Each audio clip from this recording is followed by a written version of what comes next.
Good morning students. आज मैं आप लोगों को संस्कृत व्याकरण में वाच्य के बारे में पढ़ाने जा रहा हूं। वाच्य को अंग्रेजी में वॉइस कहते हैं। वाच्य मुख्य रूप से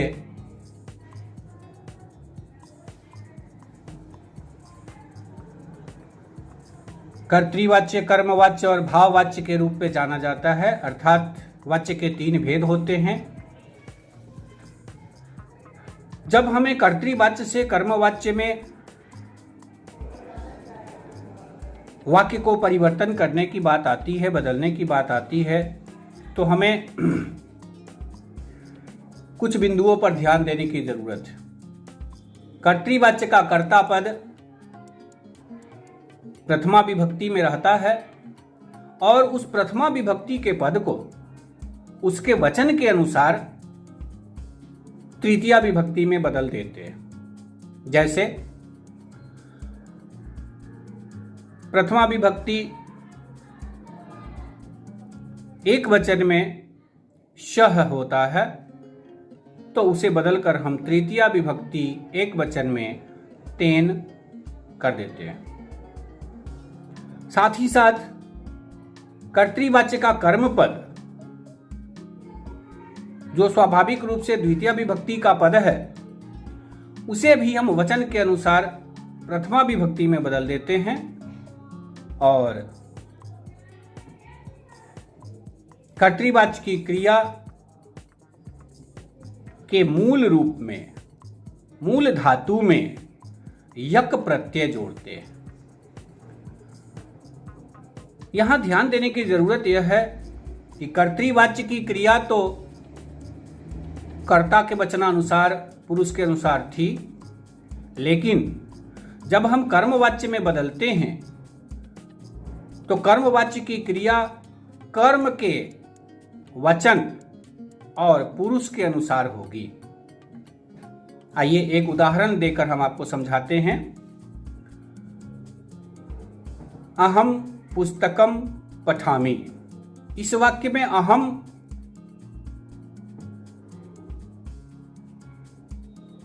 प्रथमा विभक्ति एक वचन का शब्द है, जिसको तृतीय विभक्ति एक वचन में मया लिखते हैं।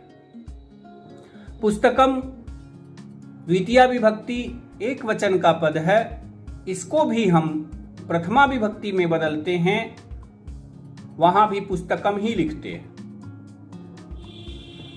लेकिन अहम के अनुसार वहां क्रिया पठामी है। कर्मवाच्य में पुस्तकम के आधार पर क्रिया पठ्यते होगी। अर्थात अहम पुस्तकम पठामी को जब हम कर्मवाच्य में बदलेंगे तो हम लिखेंगे मया पुस्तकम पठ्यते। बच्चों, इसके लिए आपको मुख्य शब्द रूप जितने भी हैं उसके प्रथमा, द्वितीया और तृतीया विभक्ति के शब्दों को स्मरण करना होगा। साथ ही साथ क्रिया के मूल धातु में यक प्रत्यय जोड़ने का अभ्यास करना होगा, क्योंकि बिना इन बिंदुओं पर ध्यान दिए हुए आप वाच्य परिवर्तन करने में सफल नहीं होंगे।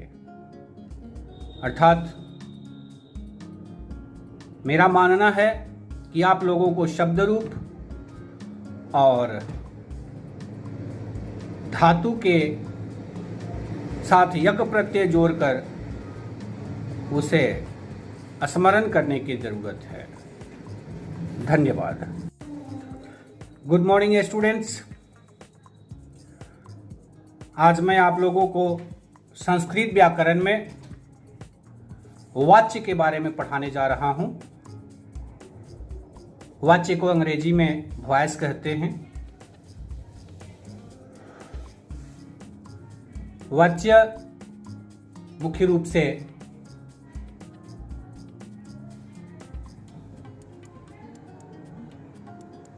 कर्तृवाच्य, कर्मवाच्य और भाववाच्य के रूप में जाना जाता है। अर्थात वाच्य के 3 भेद होते हैं। जब हमें कर्तृवाच्य से कर्मवाच्य में वाक्य को परिवर्तन करने की बात आती है, बदलने की बात आती है, तो हमें कुछ बिंदुओं पर ध्यान देने की जरूरत है। कर्तृवाच्य का कर्ता पद प्रथमा विभक्ति में रहता है और उस प्रथमा विभक्ति के पद को उसके वचन के अनुसार तृतीया विभक्ति में बदल देते हैं। जैसे प्रथमा विभक्ति एक वचन में शह होता है तो उसे बदलकर हम तृतीया विभक्ति एक वचन में तेन कर देते हैं। साथ ही साथ कर्तृवाच्य का कर्म पद जो स्वाभाविक रूप से द्वितीय विभक्ति का पद है, उसे भी हम वचन के अनुसार प्रथमा विभक्ति में बदल देते हैं और कर्तृवाच्य की क्रिया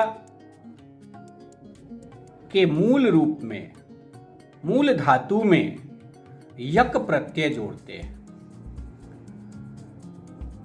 यहां ध्यान देने की जरूरत यह है कि कर्तृवाच्य की क्रिया तो कर्ता के वचनानुसार, पुरुष के अनुसार थी, लेकिन जब हम कर्मवाच्य में बदलते हैं तो कर्मवाच्य की क्रिया कर्म के वचन और पुरुष के अनुसार होगी। आइए एक उदाहरण देकर हम आपको समझाते हैं। अहम पुस्तकम पठामि। इस वाक्य में अहम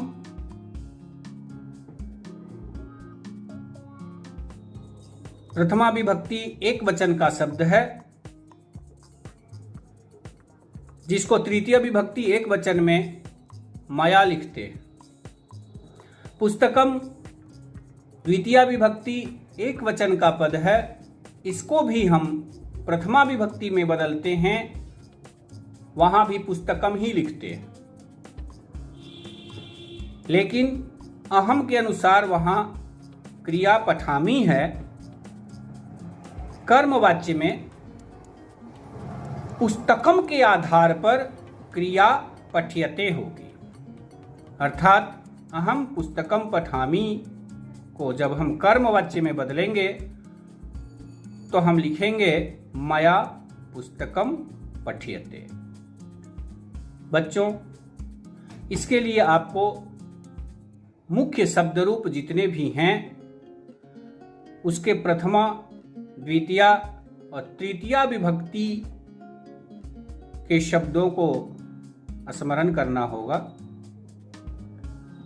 साथ ही साथ